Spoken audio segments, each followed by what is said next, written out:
Hindi mo ata kayang atiin ng kubyertos yan eh. Kamayin mo na lang kaya. Pasensya ka na. Ngayon lang ako nakakita ng ganitong pagkain. Sanay ako gusto yung tinapa. Siguro ganito ang pagkain nito. Disgusting.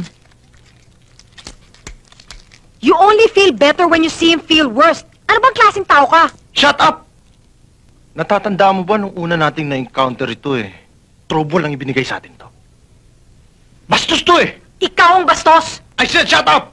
Don't tell me to shut up! Mas mabuti ho siguro kung aalis na ako.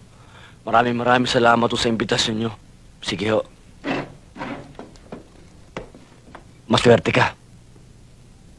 Pare, mag-excuse ka naman. Excuse me ho. Awipit, uy.